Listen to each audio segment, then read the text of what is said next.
எப்பா சும்மா கொத்தனாருன்ட்டு வீடியோக்காக அங்கே போய் வீடியோ எடுக்கிறாப்புல. கிட்டத்தட்ட 1 வருஷமாக வேலை செஞ்சு எனக்கு இருக்கிற சம்பளத்தில் 200 சேர்த்து வச்சு 20,000 சேர்த்து வச்சேன். தயவு செஞ்சு யாருமே சொல்லாதீங்க, எனக்கு ரொம்ப மனசு கஷ்டமாக இருக்குது. நான் வந்துட்டு இதில் 1 வாரம் கூட சம்பாதிக்கலை. கொத்தனார் பேஸ் பண்ணியே எல்லாமே பாட்டு பாடுறீங்க, காமெடியாக இருக்கட்டும், எல்லாமே அந்த கொத்தனார் இதை பேஸ் பண்ணியே பண்ணுறீங்க. இப்போ கஷ்டமான வேலையும் கொஞ்சம் பிடிச்சமான வேலையாக இருக்கும், அந்த வேலையை காமிக்கிறதுக்காக பண்ணுறீங்களா, இல்லை இந்த வேலையை வச்சு நம்ம ஃபேமஸ் ஆகிடணும் அப்படின்றதுக்காக அந்த பாட்டு கண்டென்ட்லாம் ரெடி பண்ணுறீங்களா?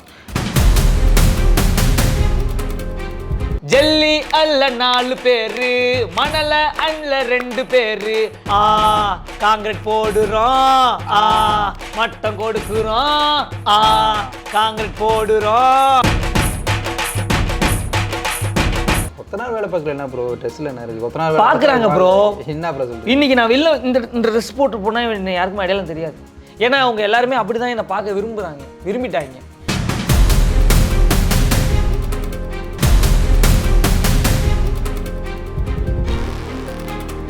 வணக்கம் மக்களே, தொடர்ந்து நம்ம சேனலில் இன்ஸ்டா செலிபிரிட்டிஸை வந்து இன்டர்வியூ எடுத்துகிட்டு இருக்கோம், உங்களுக்காக ஃபன்னான வீடியோ கொடுத்துட்ருக்கோம். அந்த வகையில் இன்றைக்கி நம்ம கூட யார் இருக்கான்னு பார்த்தீங்கன்னா, பொதுவாக யாத்தே அப்படின்னு சொன்னாலே ஒரு நெகட்டிவ் ஃபீல் தான் கொடுக்கும். ஆனால் அந்த நெகட்டிவே பாசிட்டிவாக இருக்கிற ஒருத்தர் தான் இன்றைக்கி பார்க்க போகிறோம். வாங்க இன்ட்ரோ பண்ணிடலாம். அண்ணே வணக்கம்ண்ணே. வணக்கம் ப்ரோ. நல்லா இருக்கீங்களா? நல்லா இருக்கேன். நீங்கள் நல்லா இருக்கீங்களா? நல்லா இருக்கேண்ணே.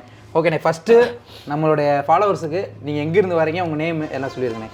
என்னோட பேர் வந்து விஜய். என்னை வந்து நான் வந்து இன்ஸ்டாவில் என் பேர் அறிமுகமானது வந்து யாத்தே விஜய். ஆக்சுவலி நான் என்ன பண்ணுவேன்னா, யாத்தே நான் என்ன பண்ணுவேணுங்கிற ஒரு வார்த்தை மூலமாக தான் ட்ரெண்டாக நான் ஃபஸ்ட்டு. ஸோ அதனால் என்னை யாத்தே விஜய்னே எல்லாரும் சொல்ல ஆரம்பிச்சிட்டாங்க. என்னோட ஊர் எதுன்னு பார்த்தீங்கன்னா, கடலூர் மாவட்டம் காட்டுமன்னார்குடி வட்டம் எல்லேரி கிழக்கு தான் என்னுடைய ஊர். நான் அங்கேருந்து தான் வரேன். ஓகே ப்ரோ, உங்களுக்கு இப்போ பொதுவாக இன்ஸ்டாக்குள்ளே வரவங்க எல்லாருமே எப்படியாவது ஒரு வகையில் நம்ம வந்து பெரிய ஆள் ஆயிடணும், ஃபேமஸ் ஆயிடணும் அப்படின்ட்டு வருவாங்க. ஆனால் எல்லாத்துக்குமே அந்த வாய்ப்பு கிடைக்கிறது இல்லை. உங்களுக்கு இப்போ 2 லட்சம் ஃபாலோவர்ஸ் வந்திருக்காங்க. இது இப்போ உங்களுடைய சந்தோஷம், உங்களுடைய இது எப்படி இருக்குது, ஹாப்பினஸ் எப்படி இருக்குது? ரொம்ப பெரிய ஹாப்பினஸ். நீங்கள் எதிர்பார்த்தீங்களா? எதிர்பார்த்தேன், இவ்வளோ இதை பண்ணணும் எதிர்பார்த்தேன். ஆனால் நடக்கும்போது அதை நான் எதிர்பார்க்கல.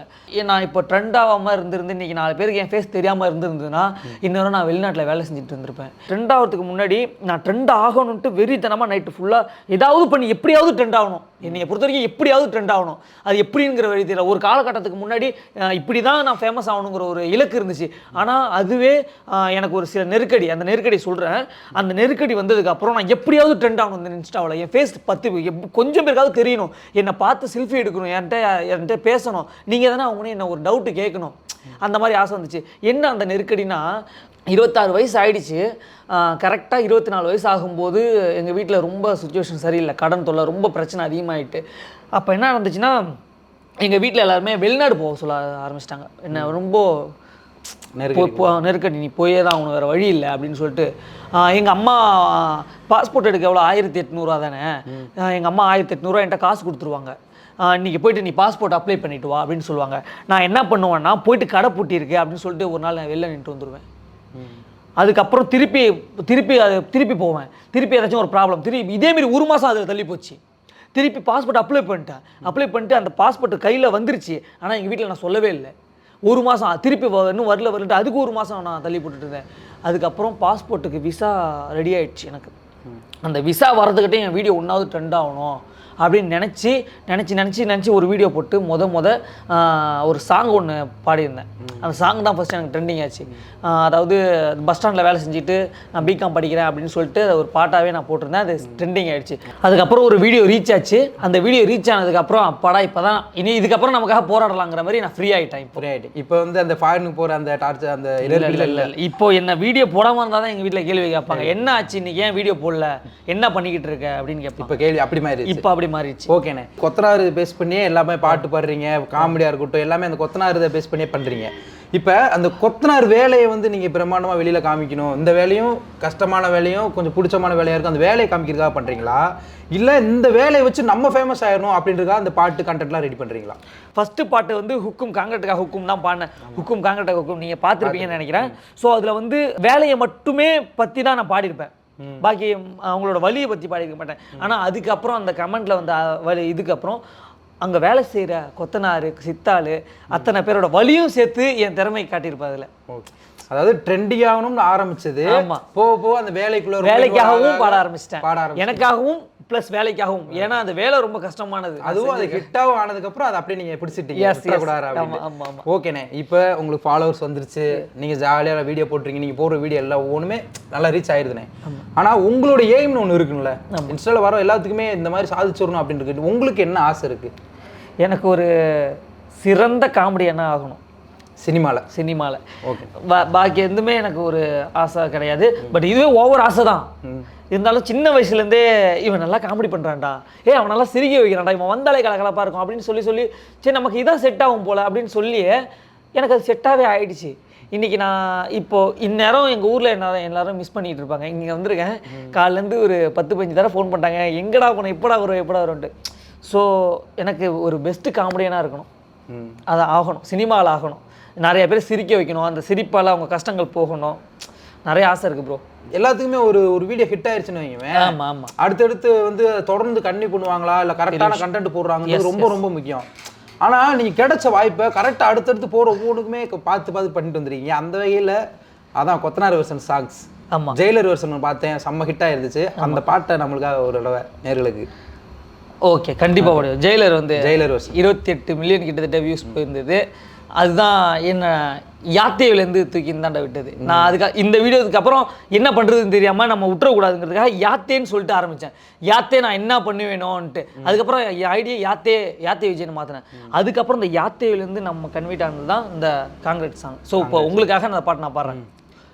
ஹுக்கும் காங்கிரட்டுக்கா ஹுக்கும், ஜல்லி அல்ல 4 பேரு, மணல அல்ல 2 பேரு, மிஷின ஓட்ட ஒரு ஆளு, காங்கிரட் போடுறோம், மட்டம் கொடுக்குறோம், காங்கிரட் போடுறோம், மட்டம் கொடுக்குறோம்.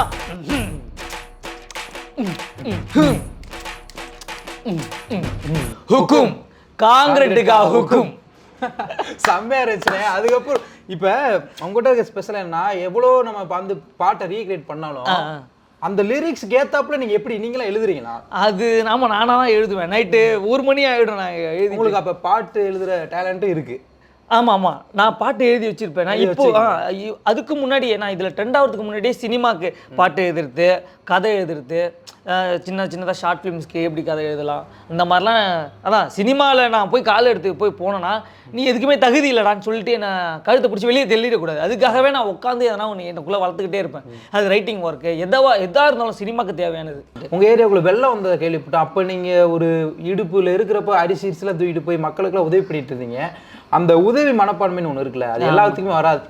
பண்ணுறோம், ஏதோ ஒன்று பண்ணுறோம், எங்கெங்கேயோ பண்ணியிருக்காங்க, நிறையா பேர் உதவி பண்ணுறாங்க. ஆனால் அந்த பண்ணணும்னு மனசு வர்றது பெரிய விஷயம். உங்களுக்கு எப்படி அதை பண்ணணும்னு தோணுச்சு ஃபஸ்ட்டு? இல்லை ப்ரோ, நான் வந்து இப்போ நான் வாடகை வீட்டில் இருக்கேன். நான் வாடகை வீட்டில் இல்லாதப்போ எங்கள் சொந்த வீட்டில் இருக்கும்போது கூரை வீடு தான். என் கூரை வீடு ஃபுல்லாக முழுகிரும், பாதி முழுகிரும். என் கூரை வீட்டு உள்ளே இடுப்பளவுக்கு தண்ணி நிற்கணும் பார்த்துங்க. அப்போது எங்களுக்கு உதவி செய்கிறதுக்கு நான் என்ன நினைப்பேன், நான் சின்ன வயசு இவங்கெல்லாம் கஷ்டப்படுறாங்களே, இவங்களுக்கு நம்ம ஏதாச்சும் உதவி செய்யணும்னா நான் போயிட்டு யாராச்சும் காப்பாற்ற போனால் என் அப்பா என்ன விடுவாரா, தண்ணியில் அடிச்சு போடுவாடா, நான் எங்கே வாடாம்பாரு. ஆனால் இன்றைக்கி நான் உதவி செய்கிற இடத்துல இருக்கேன். இன்றைக்கி நான் சொன்னால் ஒருத்தவங்க பார்ப்பாங்க, ஒரு வீடியோ எடுத்து போடுறேன், இந்த மாதிரி கஷ்டப்பட்டுட்டு இருக்காங்க, இவங்களுக்கு உதவி செய்யுங்கன்னா ஒரு வீடியோ எடுத்து போடுறேன். 10 பேர் பார்த்துட்டு அதுக்கு 10 பேர் ஒரு 5 பேர் காசு கொடுப்பாங்க. அந்த காசு வச்சு நான் ஹெல்ப் பண்ணலாம். இந்த உதவி நான் மட்டும் பண்ணலை, இது எனக்கு மட்டுமே இந்த கிரெடிட்ஸ் இந்த பெருமைகள்லாம் வரக்கூடாது. உண்மையாக சொல்லணும், அந்த அங்கே எங்கள் டீம் தான். Director Manjhi, director Silva, director Mukesh, அப்புறம் ஆக்டர் கருந்தமிழ் சூரியன் அவர்கள் மற்றும் பல பேர், நானும் அதில். அவங்களும் காசு போட்டு செஞ்சுருக்காங்க, நானும் காசு போட்டிருக்கேன். அதை தாண்டி இந்த வீடியோ பார்த்து பாண்டிச்சேரி பக்கம் இப்போ நீங்கள் கூட ஹெல்ப் பண்ணியிருந்தீங்க, நம்ம சேனல் மூலிமா நீங்கள் ஹெல்ப் பண்ணியிருந்தீங்க. அதுக்கப்புறம் அந்த வீடியோ பார்த்துட்டு நிறைய பேர் வந்துட்டு காசு கொடுத்து இந்த மாதிரி ஒரு 11 கிராமத்துக்கு தேவையானதை செய்ய சொன்னோம். ஸோ அதை போய் கொண்டு சேர்க்கறது தான் நம்மளை தவிர எல்லாமே நம்ம அமௌண்ட்லாம் இல்லை. ஆனால் அதுவே கொஞ்சம் சந்தோஷமாக இருக்குது. பெரிய விஷயம் தானே, பண்ணணும், போய் சேர்ந்தனால தான் நம்மளை தூரம். ஆமாம். ஓகே, இந்த மாதிரி சூப்பரான வீடியோ பண்ணுறீங்கன்னு கொத்தனார் வேலை பார்க்குறீங்க, அது எல்லாத்துக்கும் தெரியும். ஆனால் நீங்கள் என்ன படிச்சிருக்கீங்க அப்படின்றது எல்லாத்துக்கும் தெரியுமா நான் தெரியல, அது நீங்கள் சொல்லிடுறீங்களா? நான் வந்து ஒரு பிகாம் பட்டதாரி ப்ரோ. நான் பிகாம் படிச்சிருக்கேன். ஜெயங்கொண்டம் மாடர்ன் காலேஜில் தான் நான் வந்து பிகாம் முடித்தேன். அங்கே தான் நான் பிகாம் படித்து முடித்தேன். ஏன் ப்ரோ அப்போ ஏன் படிப்புக்கு ஏற்ற வேலை கிடைக்கலையா, இல்லை எதனால்? அந்த காலேஜ் முடித்த அந்த டைம், அந்த கரெக்டாக முடித்த டைம், மைண்டு இந்த லவ் ப்ரெஷர், அதுக்கப்புறம் ஃபினான்ஷியல்லாம் ஒர்க் பண்ணேன். பட் சாட்டிஸ்ஃபைட் ஆகல மைண்டு. நான் எங்கே போய் வேலை செஞ்சாலும் இந்த சினிமா என்ன நிம்மதியாக இருக்கக்கூடாது. ஆஹா, தூங்க மாட்டேன் ப்ரோ நைட்டுலாம். நீங்கள் உங்களுக்கு இதில் சாதிக்கணும் வெறி இருந்தால் கண்டிப்பாக உங்களால் தூங்க முடியாது நைட்லாம். இன்றைக்கி என்னால் தூங்க முடியுது, ஏதோ ஒன்று பண்ணிகிட்டு இருக்கோம், இதுக்காக மூவ் பண்ணியிருக்கோம், இதுக்காக நம்மளை இதெல்லாம் பார்க்குறாங்க, முயற்சி எடுக்கிறோம். அப்பயும் முயற்சி தான் எடுத்தேன், பட் அதுக்கான பலன் எதுவுமே இல்லைல்ல. ஸோ அது ஒன்று. ரெண்டாவது லவ், அதுதான் அதுக்காக தான். அது அப்படியே திசை தெரியாமல் மைண்டு வேலை செய்யாமல் என்ன பண்ணுறது என்ன போகிறது தெரியாமல் போயிட்டு அந்த வேலையில் விழுந்து இப்படி வந்தது தான். நானும் இந்த பாடம் ஆரம்பித்து கிட்டத்தட்ட 1 year ஆக போகுது. என்னோட சப்ஸ்கிரைபர் பார்த்தீங்கன்னா 38,000 தான். இன்னும் நான் மானிட்டேஷன் அதில் ஸ்டார்ட் பண்ணல யூடியூப்பில். இன்னும் ₹1 கூட நான் ஏர்ன் பண்ணல நான் போடுற வீடியோ மூலிமா. ஆனால் இன்றைக்கி எத்தனை பேர் நான் வந்து இன்றைக்கி வந்து மாதம் ₹1,00,000 எடுக்கிறேன், 50,000 எடுக்கிறேன், நிறைய பேர் கடன் கேட்குறாங்க. அடுத்த கேள்வி அதானே. அதாவது இப்போ என்ன சொல்கிறாங்கன்னா, இப்போ நீங்கள் உதவி பண்ணதே இருக்கட்டும், நிறைய வீட்டுக்கு உதவி பண்ணீங்க வச்சு, ஆனால் இப்போ சொன்னீங்க நிறைய பேர் எனக்கு ஹெல்ப் பண்ணாங்க, நான் மட்டும் பண்ணல சொல்லிட்டீங்க. ஆமாம். ஆனால் ஐஃபோன் வேறு ரீசெண்டாக வாங்கியிருக்கீங்க. அதெல்லாம் பார்த்துட்டு உங்கள் கமெண்ட்டில் நான் படிச்சதான் அவங்க என்ன கேட்குறாங்க, இப்போ சும்மா கொத்தனாருன்ட்டுக்கு வீடியோக்காக அங்கே போய் வீடியோ எடுக்கிறாப்புல, மற்றபடி ஒரு நல்லா பணக்காரர் தான், ஐஃபோன்லாம் வாங்குற அளவுக்கு அவர் நல்லா பணக்காரராக தான் இருப்பார், அந்த கண்டென்ட்டுக்காக அந்த வேஷம் போட்டு அங்கே நடிக்கிறாரு, அவர் நடிக்கிறாரு அப்படின்றது பல கமெண்ட்டில் வரதை நான் பார்த்தேன். அது அவங்களுக்கு அப்படி கமெண்ட் பண்ணுறவங்களுக்கு நீங்கள் என்ன சொல்ல நினைக்கிறீங்க? அவங்க சொல்கிறது உண்மையா பொய்யா? என் கால் வெள்ளையே தெரியுதா? ஆமாண்ணே. நேற்று நான் கொத்தனார் வேலை செஞ்சுட்டு வந்தேன், காங்கிரீட்டு வச்சுட்டு வந்தேன். கால் வந்து வெள்ளையே தெரியக்கூடாது, தேங்காய் எண்ணெய் தடவி திருப்பி இங்கே உள்ளே வரும்போது கால் வாஷ் பண்ணிட்டு வந்தேன். அப்பயும் இங்கே பாருங்கள் தெரியுதுங்களா, சிமெண்ட் எடுத்துகிட்டு வந்தேன். ஏன் கஷ்டம் எனக்கு தான் தெரியும். கிட்டத்தட்ட ஒரு வருஷமாக வேலை செஞ்சு எனக்கு இருக்கிற சம்பளத்தில் 200 சேர்த்து வச்சு 20,000 சேர்த்து வச்சேன். அதில் 5,000 எடுத்து என்னால் முடிஞ்ச காசு தான் இந்த மழை இந்த வெள்ளத்தில் பாதிக்கப்பட்டவங்களுக்கு அதில் கொஞ்சம் செஞ்சேன். பாக்கி 20,000 வார வட்டிக்கு வாங்கியிருக்கேன். 20,000. அதுக்கு மொத்தம் 80,000 ஃபோனு, இன்சூரன்ஸ் சேர்த்து 90,000 ரூபாய். திரும்பவும் சொல்கிறேன், தயவு செஞ்சு யாரும் மாரி சொல்லாதீங்க, எனக்கு ரொம்ப மனசு கஷ்டமாக இருக்குது. நான் வந்துட்டு இதில் ஒரு வாரம் கூட சம்பாதிக்கலை. எனக்கு இந்த கேள்வி ரொம்ப மனசு கஷ்டமாக இருக்குது. இந்த கேள்வி நீங்கள் கேட்டது எனக்கு ரொம்ப சந்தோஷமாக இருக்குது. ஏன்னா இதுக்கு நான் பதில் சொல்லியே ஆகணும். 80,000 ஃபோனு, 40,000த்தில் 20,000 நான் சேர்த்து வச்ச காசு, வெறும் 200 ரூபாயாக சேர்த்து வச்ச காசு. நான் வந்து நல்ல பைசாங்க சாப்பிடுவாங்களா அந்த மாதிரி சாப்பிடாம சேர்த்து வச்ச காசு 200 ரூபாய் 20,000 சேர்த்து வச்ச காசு. 20,000 வட்டிக்கு வாங்கியிருக்கேன், 40,000 கட்டியிருக்கேன், பாக்கி 40,000 கட்டணும், இன்னொரு 10,000 இன்சூரன்ஸுக்கு, மொத்தம் 50,000 நான் இஎம்ஐ கட்டணும். இதான் என்னோட உண்மையான சூழல். என் வீடு வந்து இடிஞ்சு ஊந்துருச்சு, வீடு கட்டலை, நான் வாடகை வீட்டில் இருக்கிறேன். அந்த கஷ்டத்தில் இருக்கப்போ என் ஐஃபோன் வாங்கினீங்க, நீங்கள் வீடு கட்டிருக்கலாம்ல? ஆமாம், எனக்கு ஷார்ட் ஃபிலிம்லாம் எடுக்கணும்னு ஆசை ப்ரோ. உங்களுடைய இப்போ இருக்கிற ஃபியூச்சர் பார்க்க ஃபியூச்சரை நம்பி ஆமாம், அது எல்லாருமே அதானே. இந்த ஐஃபோன் வாங்குறது மூலியமாக கண்டிப்பாக என்னால் வீடு கட்ட முடியும். நாளைக்கு இந்த ஐஃபோனை வச்சு நான் போடுற வீடியோ குவாலிட்டியாக இருந்தால் மட்டும்தான். ஏன்னா இதில் நல்ல கண்டென்ட் இந்த செல் எடுத்து போட்டிருக்கேன், ரீச் ஆகாமல் போயிருக்கு. அதே ஐஃபோனாக இருந்தால் தான் அந்த கண்டென்ட் ரீச் ஆகிருக்கும், குவாலிட்டியாக இருக்கும், நல்ல குவாலிட்டி, நல்ல ரீச் ஆகிருக்கும், போய் சேர்ந்துருக்கும். அது மூலியமாக எனக்கு ஏன்னா மானிட்டேஷன் ஸ்டார்ட் ஆகிருக்கும். அது மூலியமாக ஏதாச்சும் சினிமாவில் வாய்ப்பு கிடச்சிருக்கும். அந்த சினிமாவில் வாய்ப்பு கிடச்சிருந்தேன்னா நான் ஒரு ஆளாக இருப்பேன். நான் நல்ல ஒரு ஆளானா வீடு கட்டுவேன். என்னோட ஒரு ஃபோன் எல்லாருமே நீ என்ன ஐஃபோன் எடுத்துட்டேன்னு கேட்குறாங்க. ஆனால் அந்த ஐஃபோன் வந்து என் வாழ்க்கையை வந்து மாற்றுங்கிறத நம்பிக்கையில் மட்டும்தான் அந்த ஐஃபோன் எடுத்துனே தவிர பாக்கி எதுவுமே இல்லை. வீடு கட்ட முடியாமையா இருக்குது. அந்த 40,000 வச்சு அதை என்ன கட்டிட முடியும்? வீட்டை கீர்த்து கூட சரியாக வாங்க முடியாது ப்ரோ. செங்கல் வாங்க முடியுமா? முடியாது. கூரை வீடே சரியாக கட்ட முடியாது 40,000. அதுக்கிட்டையும் எல்லாருமே இந்த கேள்வி கேட்குறாங்க. 40,000 ₹1,00,000 ஐஃபோன் வாங்கியிருக்கான். எத்தனை தடவை இது எனக்கு உண்மையிலே ரொம்ப கஷ்டமாக இருக்குது ப்ரோ. கொத்தனார் வேலை தானே செய்கிறான். இவன் இதுமாரி இருக்கலாமான்னு சில பேர் பிம்பம் இருக்கிறாங்க பார்த்தீங்களா, அவங்களுக்கு அவங்க முன்னாடி நான் நல்லா இருக்கணுங்கிறதுக்காக தான் இந்த மாதிரி ட்ரெஸ் போடுறேன். புரியுதுங்களா? கொத்தனார் வேலை பார்க்கல என்ன ப்ரோ, ட்ரெஸ்ஸில் என்ன இருக்குது? கொத்தனார் பார்க்குறாங்க ப்ரோ. என்ன ப்ரோ சொல்கிறீங்க? இன்றைக்கி நான் வெளில இந்த ட்ரெஸ் போட்டு போனால் என்ன யாருக்குமே அடையாளம் தெரியாது. இந்த ட்ரெஸ் போட்டு போனேன்னா யாருக்குமே அடையாளம் தெரியாது. நான் யாத்தை விஜய்னு கண்டுபிடிக்க மாட்டாங்க, இங்கே யாராலையும் கண்டுபிடிக்க முடியாது. ஏன்னா அவங்க எல்லாருமே அப்படி தான் என்னை பார்க்க விரும்பிட்டாங்க. அது அவங்க மேலே குறை சொல்ல முடியாது, ஏன்னா நான் அவங்கள்ட்ட காட்டின விதம் அப்படி. அதுக்காக நான் என் வாழ்க்கையிலும் நான் அப்படி இருக்கணும்னு அவங்க நினைக்கிறது தப்பு தானே. அதுக்காக தான் நான் அப்படிலாம் கிடையாது. நான் வேலையில் மட்டும்தான் அப்படி இருப்பேன். ஆனால் எனக்குன்னு ஒரு பர்சனல் லைஃப் இருக்குது. உங்களை சிரிக்க வைக்க மட்டும்தான் நான் அப்படி இருக்கேன். உங்களை சிந்திக்க வைக்கிறதுக்காக நான் ஏதோ ஒன்று பண்ணுறேன். பட் ஆனால் எனக்கு ஒரு பர்சனல் லைஃப் இருக்குது. என்ன அதில் தள்ளப்பட்டுறாதீங்க தயவு செஞ்சு. நான் ஒரு நல்ல சட்டை போடுவேன், இப்படியும் இருப்பேன், இப்படியும் என்னை பார்த்து பழகிங்க. இதான் என்னோட முகம், ஒரிஜினல் முகம். இப்படி பார்த்து நான் பழகிங்க, தயவு செஞ்சு இப்படி என்னை ஏற்றுக்குங்க அப்படிங்கிற ஒரு பதிலுக்காக மட்டும்தான், அப்படிங்கிற ஒரு இதுக்காக மட்டும்தான் இப்படி. உங்கள் கதையை கேட்டால் ரொம்ப சென்டிமெண்ட்டாகவும் இருக்குது, ஃபன்னாகவும். ஆனால் உங்ககிட்ட ரொம்ப பிடிச்சது, எவ்வளோ நெகட்டிவ் கமெண்ட் வந்தாலும், எவ்வளோ நெகட்டிவாக லைஃப்பை போனாலும், லைஃபே நெகட்டிவாக ஆனாலுமே பாசிட்டிவாக தான். எக்ஸாம்பிளுக்கு யாத்தையவே பாசிட்டிவ் ஆக்கினவரால் தானே நீங்கள் உங்கள் லைஃப்பை பாசிட்டிவ் ஆக்க முடியாதா? கண்டிப்பாக உங்கள் லைஃப் நல்ல இடத்துக்கு போவீங்க, லைஃப் நல்லா இருக்கும். இப்போ வீடு கட்ட முடியாட்டி என்ன, பெரிய மாளிகையே கட்ட அளவுக்கு நீங்கள் வளர்ந்து வருவீங்க. அதுக்கு விடாமுயற்சி தான். தலை சொல்கிற மாதிரி தான், வாழ விடு, மறக்காமல் நீ நல்லா வாழ்ந்துரு. அவர் சொன்னார் இப்போ ரீசெண்டாக கூட இதில் சொல்லியிருப்பாரு, தலை வாழ்க தளபதி வாழ்க சொல்கிறீங்க, நீங்கள் எப்போ வாழ போறீங்க அப்படின்னு இருப்பாரு. அது மாதிரி நீங்கள் கண்டிப்பாக நல்லா வாழணும். இந்த தமிழ்நாட்டில் ஒரு நாள் உங்களை ஒரு சினிமா தேட்டரில் நாங்கள் பார்க்கணும்னு நாங்கள் ஆசைப்படுறோம். உங்களை முயற்சி பண்ணி விட்டுறாங்க. நான் இன்னி வரைக்கும் கேட்ட கேள்விக்கு அவ்வளோ அழகாக பொறுமையாக புரியுற மாதிரி பதில் சொன்னீங்க. ரொம்ப நன்றிண்ணே. ரொம்ப நன்றி ப்ரோ. கண்டிப்பாக நம்ம பெஸ்ட் இன் கியூ சேனலை சப்ஸ்கிரைப் பண்ணிடுங்க.